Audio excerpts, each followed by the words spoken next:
Okey, Assalamualaikum warahmatullahi wabarakatuh dan selamat malam.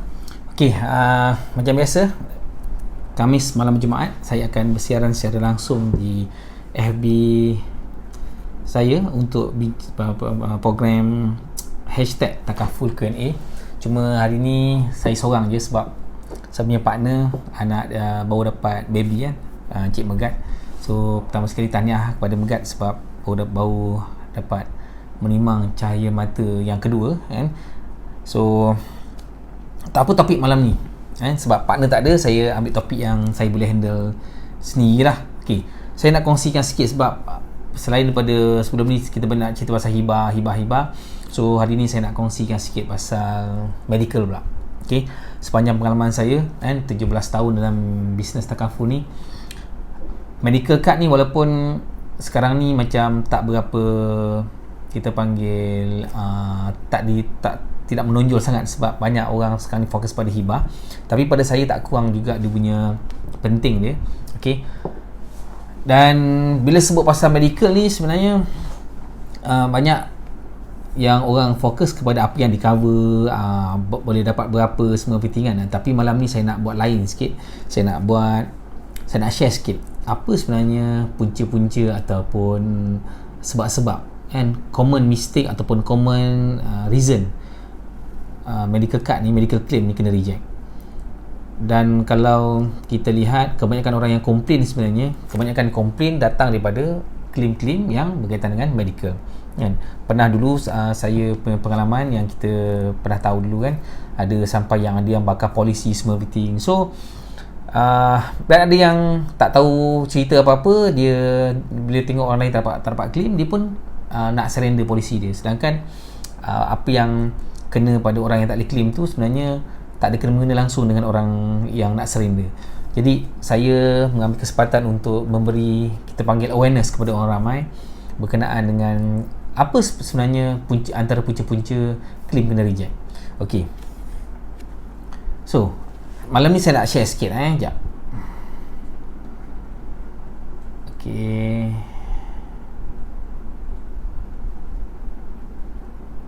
Okey, so malam ni saya nak share sikit pasal medical card and punca claim kena reject. Sebab ramai yang saya rasa mungkin ada pengalaman, sama ada ejen ke ataupun klien sendiri ke kan, sama ada dengar daripada internet ke, dan biasanya yang kes-kes yang claim ni ramai, cuma yang dah boleh claim ni ramai, cuma yang tak boleh claim ni sebenarnya lebih menonjol sebab ramai orang share, orang suka share benda-benda yang agak-agak negatif kan. Jadi saya ambil kesempatan malam ni untuk share sikit apa antara punca-punca medical card ni kena reject. Sebab kalau anda faham benda ni daripada awal, insya-Allah kita boleh manage, ejen boleh manage kan, klien pun boleh manage. Dan sementara tu kalau boleh kita share dulu di mana-mana you punya page ke ataupun you punya group ke kan. Sementara kita tunggu orang lain join, mungkin kita boleh kongsikan dengan grup-grup lain. Okey,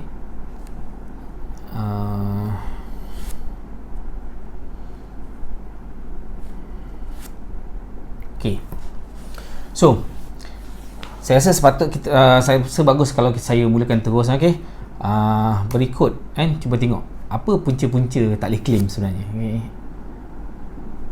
Okey, pertama sekali yang common biasanya benefit tak ada dalam plan. Sebab kalau kita tengok kebanyakan orang dia rasa dia ada insurans medical, tapi sebenarnya bila kita tanya kan, ataupun dia rasa dia insurans, jadi bila masuk hospital tiba-tiba tak boleh claim. Bila tak boleh claim, orang tu akan jadi pelik lah. Kenapa tak boleh, saya ada insurans kenapa tak boleh? Rupanya medical benefit tak ada dalam plan tu. Yang ada cuma personal accident tapi dia masuk hospital sebab sakit. Yang ada cuma mungkin death benefit atau sakit kritikal, tapi yang dia masuk hospital tu bukan sebab sakit kritikal, jadi tak boleh claim, tak boleh cover. Jadi disebabkan tidak tahu manfaat yang ada dalam polisi tu, bahawa medical punya rider tak ada, so orang akan jadi marah sebab tak boleh claim. Sedangkan sebenarnya kan. Benefit tak ada dalam polisi. Okay. So benefit tak ada dalam polisi, ini kebanyakannya berlaku kan. Dan ada juga yang saya jumpa kadang-kadang di confuse kan, insurans life dengan insurans general kenderaan. Okay.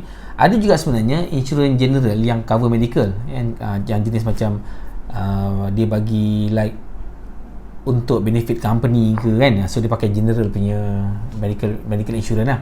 Okay. Tapi hari ni saya nak fokus pada medical life, life insurance. So medical benefit ni sebagai rider. Dan bila sebut rider je, sebenarnya medical ni adalah salah satu daripada optional punya benefit, tak wajib ambil kan. Jadi sebagai ataupun orang yang mungkin nak tahu sama ada medical ada ke tak ada, sila semak polisi anda. Mesti ada medical benefit dan mesti ada dia punya table, room and board, berapa cover semua, everything. So ada annual limit ke, lifetime limit ke, whatever lah. Okay, so mesti ada dalam polisi. Kalau tak ada, kalau tak tahu, tanya ejen. Okay, tanya ejen, ataupun kalau ejen dah tak ada, boleh call company, tanya sama ada polisi yang anda beli ni ada tak benefit medical, supaya kalau di saat-saat anda perlukan benefit tu, okay, benda tu adalah. Kalau tidak, nanti saya takut dia bila nak pakai, masa tu baru tahu, alamak tak ada pula medical benefit. Okay, so itu nombor satu common yang biasa orang confuse kan. Okay, yang nombor 2 common adalah policy lapse. Dan kalau yang tak tahu policy lapse, so bila sakit masuk hospital, proses dia adalah hospital kena request guarantee letter daripada hospital, daripada insurance company. Cuma bila request, tengok reject, kena decline. So decline, polisi kadang-kadang klien pun mengamuk biasalah mengamuk, tanya apa, marah ejen, marah semua orang, semua everything. Cuma cek sebenarnya polisi lapse tu maksudnya polisi luput, polisi tak cover. Okey, ada beza antara polisi outstanding dengan polisi lapse. Apa beza dia? Polisi lapse ni maksudnya dah tak cover kan. Kalau outstanding ni dia masih cover lagi, cuma dia bayar tertunggak. Okay. Sebab ada polisi-polisi medical card ni yang dia attach sekali dengan investment. Jadi duit caruman investment tu dia boleh tampung kos insurans untuk medical punya part. Jadi walaupun tak bayar, walaupun bayaran bulanan tu terhenti sekejap, mungkin sebulan atau 2 bulan atau 3 bulan, bergantung pada jumlah simpanan tu boleh cover kos insurans untuk medical tu. Jadi still boleh gunalah. Berbeza kalau katakanlah ada medical card yang jenis stand alone, yang bukan attach sekali dengan saving, so yang tu cepat lapse. Mungkin dalam masa 45 hari tak bayar, polisi akan lapse. So ada dua beza antara polisi lapse dengan polisi outstanding. Kalau lapse maksudnya tak cover, outstanding maksudnya tertunggak. So ini antara perkara nombor 2 yang common mistake, yang common punca ataupun sebab kenapa orang nak claim tak boleh claim. Okay. So apa nombor 3? So nombor 3 ini pun common juga. Okay. Free look period dengan waiting period. Apa beza free look period dengan waiting period? Free look period adalah 30 hari daripada tempoh polisi tu enforce ataupun polisi tu start. Okay. Kalau waiting period adalah bergantung pada stage-stage lah. Ada yang 30 hari, ada yang 120 hari. Okay. So yang ni memang nak kena check dengan polisi lah, term condition dia. Dan kebanyakan orang kadang-kadang confuse memang kat sini. Okay, kenapa free look period ni adalah dalam masa tempoh 30 hari daripada tempoh tarikh polisi tu start lah. Okay, masuk free look period ni, katakanlah anda semua ada polisi, tiba-tiba anda tak tahu lagi term and condition macam mana, dan anda nak tengok sama ada anda setuju atau tak setuju lagi kan. Anda tak decide lagi. Jadi bila anda tengok term and condition dia tak menarik, so anda cancel. So anda cancel dalam masa 30 hari, itu adalah tempoh free look period. Anda boleh tengok polisi tu, kalau tak setuju boleh pulangkan balik, dan company insurance akan pulangkan balik duit caruman anda. Okay. Waiting period pula adalah tempoh menunggu. Okay. Bila polisi tu enforce atau start, normally ada beberapa jenis waiting period. Pertama sekali, untuk 30 hari pertama dia hanya cover accident saja kan, penyakit-penyakit tak cover lagi. Lepas tu pula ada stage kedua pula waiting period adalah 120 hari. 120 hari untuk penyakit spesifik. So saya tak nak cerita detail penyakit spesifik dalam ni sebab ada topik-topik lain yang saya nak cover. Tapi basically penyakit spesifik ni anda boleh tengok dekat dalam boleh search kat Google kan, penyakit spesifik insurans, ataupun boleh check dekat polisi anda. Lebih bagus check dekat polisi anda penyakit spesifik. Kenapa tak di cover? Sebab penyakit spesifik sebenarnya kalau anda lihat kan, antaranya adalah hypertension, kencing manis, penyakit kardiovaskular, apa lagi, sinus, ketumbuhan, kanser. Okey, basically penyakit-penyakit ni semua adalah penyakit yang ambil masa nak jadi kan, dia bukan terus jadi, dia ambil masa nak jadi. Ambil masa nak jadi ni bukan dia terus jadilah.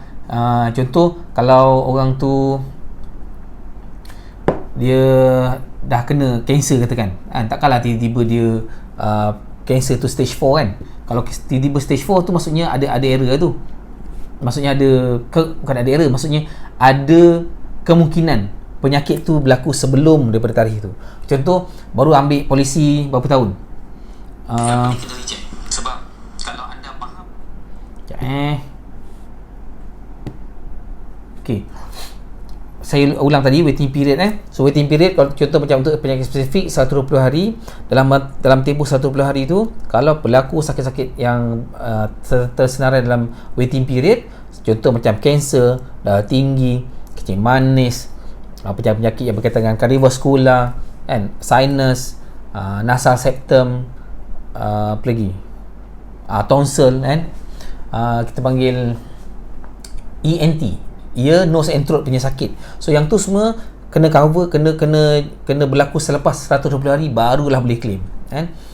Jadi kebanyakan kadang-kadang kan, kes yang saya pernah lalui, klien ambil polisi dalam masa baru lagi, mungkin dalam 3 bulan 4 bulan, atau ngam-ngam je 120 hari. Jadi anak dia, kalau biasalah untuk anak kan, kadang-kadang tiba-tiba kena demam, cek sebenarnya sebab tonsil kan. So bila tonsil, tengok kalau selepas 120 hari dia cover lah, kalau sebelum 120 hari mungkin tak cover. Okay, so benda-benda ni kena alert kan, kena fahamkan. Dan sebab tu kalau untuk elakkan benda ni, sebenarnya untuk waiting period ni kena ambil polisi awal.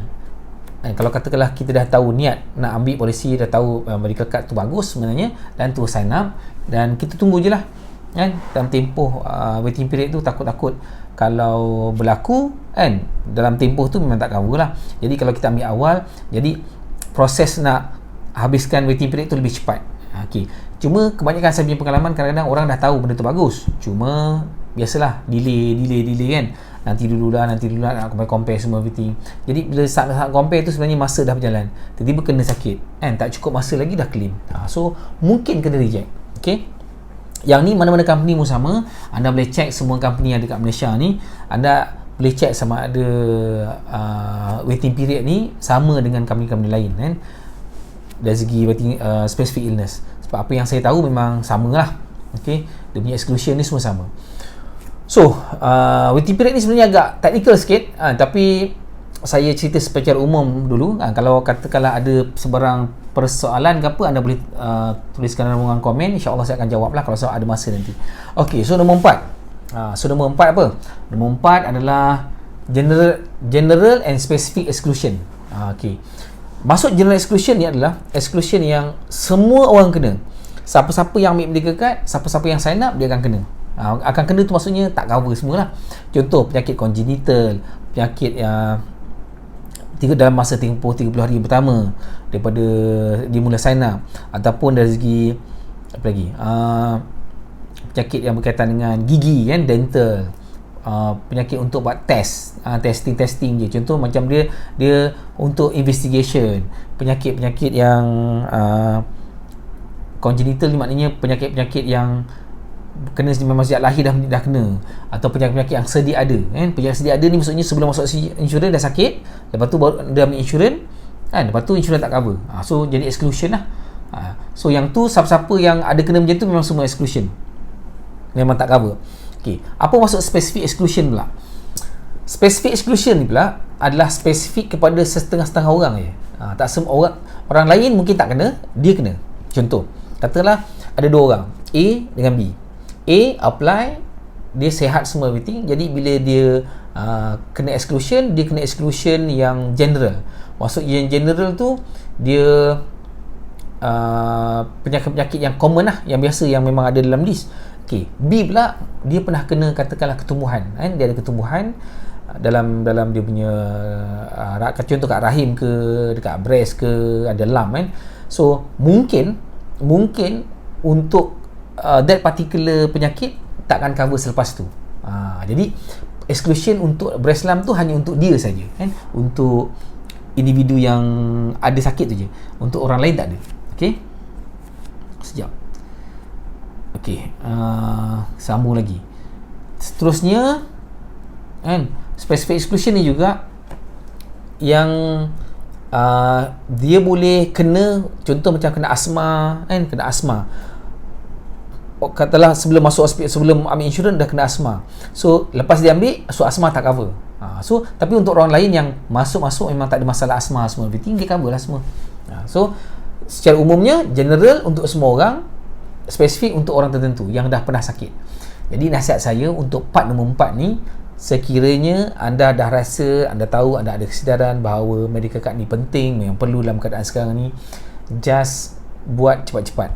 Kalau tak mampu untuk ambil yang mungkin coverage yang besar, just ambil coverage yang bermula dengan anda yang mampu. Yang penting adalah, sebab rata-rata lah kebanyakannya orang akan rasa rugi bayar medical card ni kan, kalau tak claim. Tapi bila yang dah claim, rasa macam menyesal pula tak ambil. So macam itulah. Jadi macam saya kan, kami sebagai ejen insurans, ejen takaful semua kan, financial planner, tugas kami cuma mengingatkan saja, mengingatkan, kongsikan, bagi information kan, berkenaan dengan kenapa perlu ambil kan, apa yang cover, apa yang tak cover. Dan kebanyakan orang suka benda yang di cover, suka bercerita benda yang di cover, ataupun suka tanya apa yang di cover, tapi macam saya lebih suka cerita apa yang tak cover. Sebab apa yang di cover ni banyak kan, apa yang tak cover sikit. Jadi lebih baik cerita benda yang tak di cover. Jadi selain daripada yang tak di cover ni, di cover. So mudahlah sikit nak setengahkan, ataupun mudah sikit klien nak ingat. Okay, so seterusnya nombor 5, apa lagi? Non-disclosure. Apa maksud non-disclosure? Non-disclosure ni maksudnya orang ambil polisi tapi dia tak declare. Okay, tak declare. Dan kemudian bila nak masuk hospital kan, pihak insurans dapat tahu bahawa pesakit ni ataupun klien ni pernah ada history sakit sebelum ambil insurans. Jadi menyebabkan pertama sekali proses dia adalah claim tu akan dia tahan dulu. Dia akan buat investigation. Sekiranya memang confirm pesakit tu atau klien tu ada history penyakit, so claim tak akan dibayar. Tapi sekiranya kan, dia cuma potential non-disclosure saja. Apa maksud potential non-disclosure? Maksudnya adalah sekiranya company dapati mungkin dia ada penyakit sebelum ambil insurans, company buat siasatan kan, investigate, cek sana cek sini, tiba-tiba memang confirm dia tak ada sakit, so yang tu dia akan cover. Normally untuk kes macam tu kena bayar dulu dan claim kemudian. So nombor 6. Nombor 5. So nombor 6, policy revive under waiting period. Okey. Untuk mula-mula tadi saya rasa item nombor 2 kan, punca yang tak di-cover tu sebab nombor 2 sebab lapse. Kemudian katakanlah lapse, klien hidupkan balik kan, aktifkan balik. So aktifkan balik dipanggil revival. So dalam lepas revival kan, sama juga dia akan falls under waiting period. Cuma revival ni ada banyak jenis. Ada yang auto revive, ada yang auto revive tak ada waiting period kan. Normally dalam masa 7 hari pertama tu dia auto revive, tak ada waiting period. Okey, lepas 7 hari tu sampai 28 hari ada boleh auto revive, maksudnya bayar je duit, tak payah isi form, dia boleh hidup balik, tapi kena tunggu 30 hari kan, tempoh menunggu. Dan ada yang kena tunggu, mungkin kena reset balik semua everything, penyakit spesifik semua everything, kalau katakanlah benda tu memang penyakit-penyakit tu agak kritikal, agak teruk, ataupun mungkin potential untuk contoh okey, mula-mula polisi tu cover penyakit tu, lepas tu lapse sakit, lepas sakit hidupkan balik. So hidupkan balik, potential untuk penyakit yang kena masa tengah lapse tu, bila kita revive dia akan exclude kan. Jadi kena, nasihat saya part ni, kena pastikan polisi sentiasa enforce, kena pastikan payment sentiasa up to date, untuk elakkan polisi lapse. Bila lapse nak hidupkan balik, kena tunggu waiting period. kalau boleh hidupkan balik kan. So ada kes-kes yang tak boleh hidupkan balik.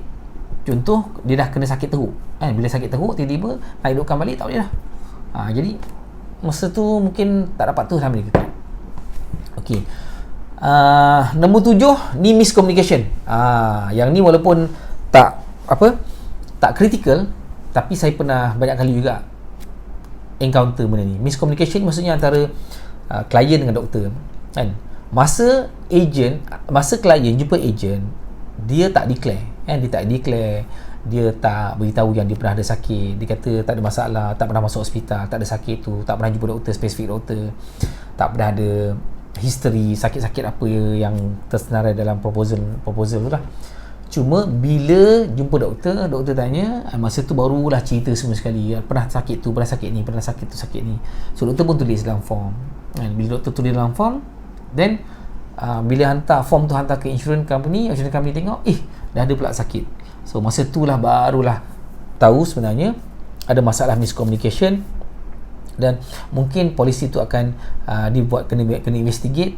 Kalau benda tu memang betul, penyakit tu ada sebelum ambil insurans, dia akan falls under non-disclosure lah, nombor 5. Kalau tak ada pun leceh lah nanti. Katalah kadang-kadang kita tersilap cakap. Contoh yang miscommunication ni yang saya pernah jumpa, doktor tanya, bila you pernah sakit, katalah you pernah sakit tak sebelum ni, yang berkaitan dengan sakit-sakit yang masuk hospital tu.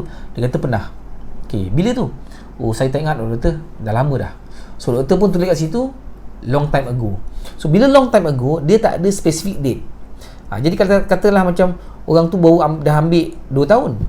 So long time ago tu saya tak tahu berapa lama ago dia tu, ke belakang tu berapa lama. Jadi mungkin menyebabkan pihak insurans akan tengok, tak boleh ni tak, dia punya kita panggil information dia tak jelas. Bila information tak jelas, mungkin kena tahan dulu, lepas tu kena investigate ataupun kena reconfirm balik.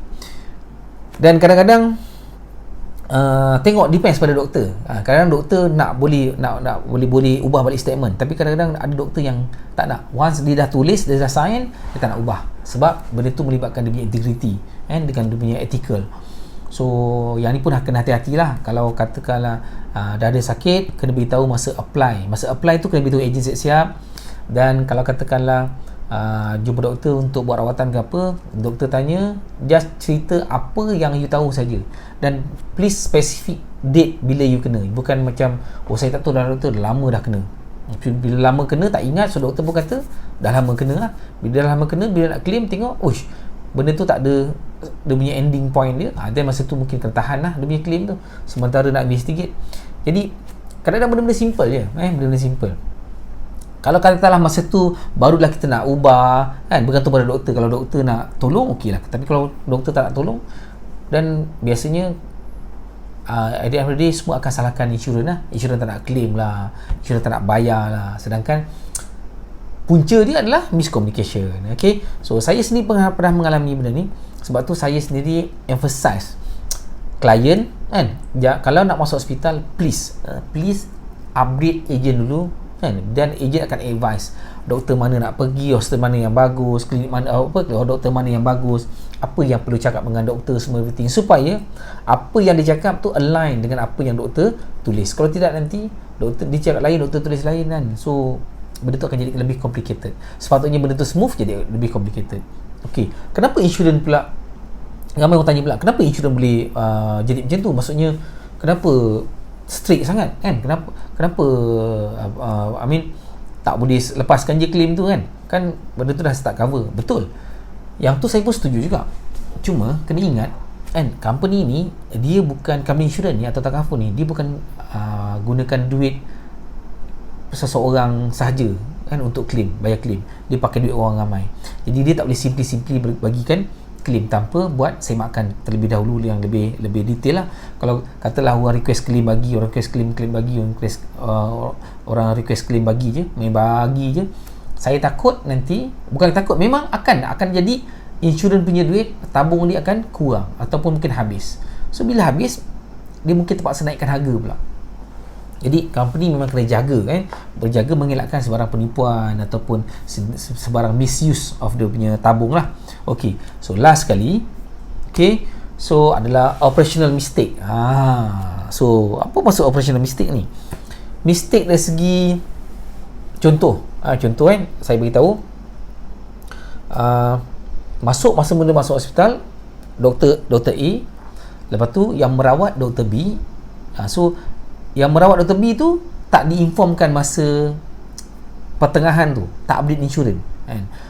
Jadi bila buat report tiba-tiba Dr. A, Dr. B pula yang request initial GL doktor lain, yang request final GL doktor lain. Mungkin ada discrepancy kat situ. Sebab kadang-kadang dalam pertengahan tu bila doktor jumpa, contoh okey, jumpa doktor kata, contoh physician kata okey, you ada sakit, kena buat operation. So operation refer kepada doktor lain ataupun kena buat prosedur lain.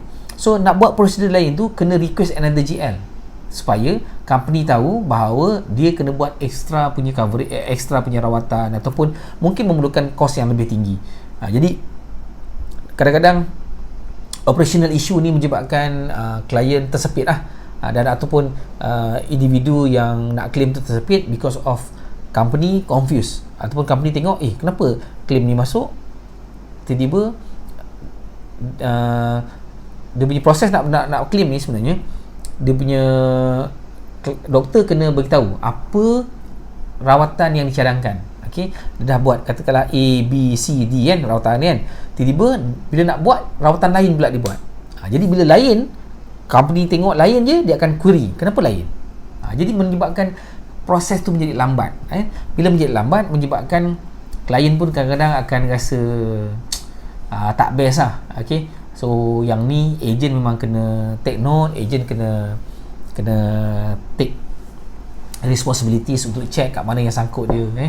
So saya rasa itu saja untuk malam ni. Saya tak lama sebab yang saya cerita ni pun adalah yang common punya sebab tak boleh claim Okay, mungkin saya boleh ulang sekejap. Pertama sekali, benefit tak ada dalam plan. So cara dia adalah kena check sama ada plan yang anda ambil tu ada medical card ke tidak. Okay, kedua, policy lapse. So pastikan tiap-tiap bulan bayar. Kalau boleh bayar setahun, jangan sampai lapse. Kalau lapse nanti susah, mungkin kena revive semua everything. Lapse maksudnya tak cover. Beza dengan outstanding yang tertunggak. Okay, so nombor 3, free look period dengan waiting period maksudnya tempoh menunggu. Okay,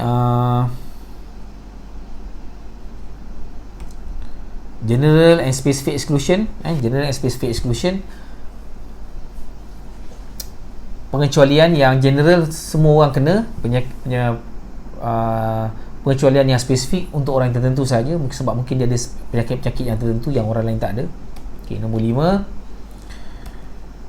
non-disclosure, iaitu perkara-perkara yang berkaitan dengan medical atau kesihatan yang tak declare sebelum ambil polisi. Itu pun akan jadi punca tak boleh claim. Okay, policy revive under waiting period, policy lapse, lepas tu hidupkan balik,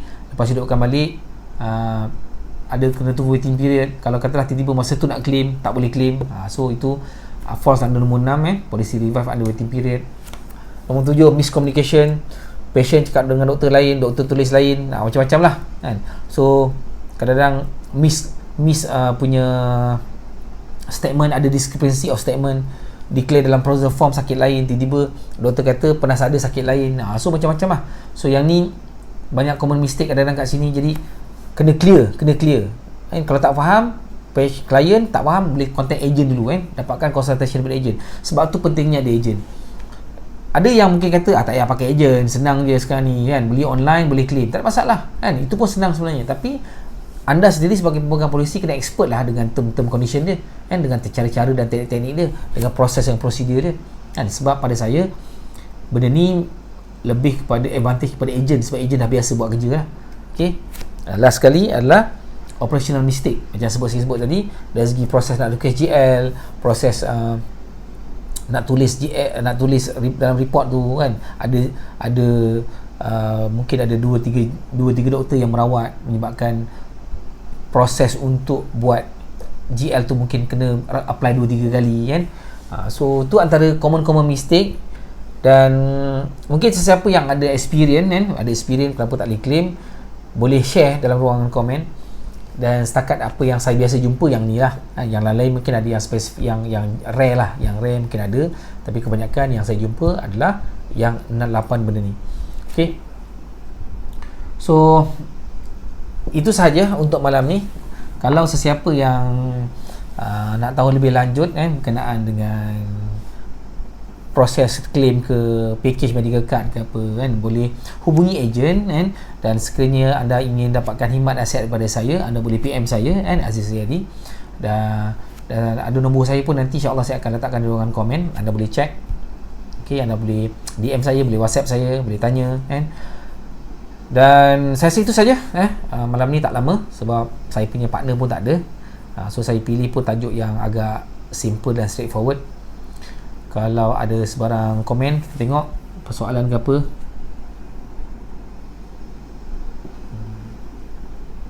Okay, satu lagi saya minta maaf sebab tak ada notification awal sebab pasal siang tadi agak sibuk jadi saya pilih tajuk pun agak ad hoc. Ok, selain daripada tu, apa lagi saya nak cerita pasal, mungkin sedikit pasal coronavirus. Coronavirus macam mana kan? So kalau adakah insurance claim boleh cover, tak boleh cover. Kalau ikutkan dalam exclusion, dalam general exclusion, penyakit-penyakit yang disahkan menjadi wabak, government dah declare, digazetkan sebagai wabak, normally memang tak cover. Tapi untuk kes yang coronavirus ni memang company offer untuk cover, dan company macam Prudential sebenarnya offer RM5,000. Sekiranya siapa yang kena dia bagi cash RM5,000. Lepas tu untuk kos rawatan semua di cover lah. Cuma untuk kes-kes coronavirus sekarang ni memang government hospital yang take care.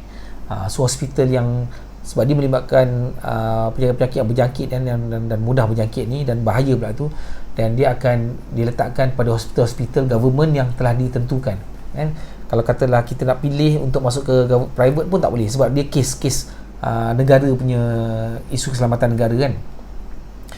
Jadi itulah yang penting kita sendiri kena jagalah jaga kebersihan, kena cuci tangan pakai sanitizer kena pakai mask. Untuk siapa-siapa yang ada simptom tu mungkin boleh check dengan klinik, dengan hospital yang seperti yang telah diwartakan atau disiarkan dalam page KKM Kementerian Kesihatan Malaysia. Sebab saya nampak benda ni sangat penting, lebih kepada awareness lah. Kalau kita tak ada awareness, kita pentingkan diri sendiri, kita rasa macam penyakit tu kita ambil mudah, takut nanti benda tu makin lama kita teruk kan. Seperti kalau kita tengok dekat negara lain yang dah teruk lah, China Korea Selatan, dekat Iran. So hopefully kita doa sama-sama, mudah-mudahan penyakit-penyakit ni Allah lindungi kita daripada musibah ni, dan kita juga doakan semoga kita dijauhkan dengan penyakit-penyakit ni lah. Ok, so itu sahaja. Saya ucapkan terima kasih kepada anda yang bersama saya malam ni. Kalau ada sebarang pertanyaan anda boleh letakkan di ruang komen, dan saya akan save video ni dalam page saya, dalam FB profile saya, dan juga saya akan upload kat YouTube. Ok, channel saya, YouTube channel iaitu Aziz Riyadi. Anda boleh subscribe. Kat situ saya banyak kongsikan pasal tips-tips kewangan, tips-tips pelaburan, tips-tips financial behavior, dan juga sedikit motivasi dan kisah-kisah inspirasi. So itu saja. Assalamualaikum warahmatullahi wabarakatuh dan selamat malam.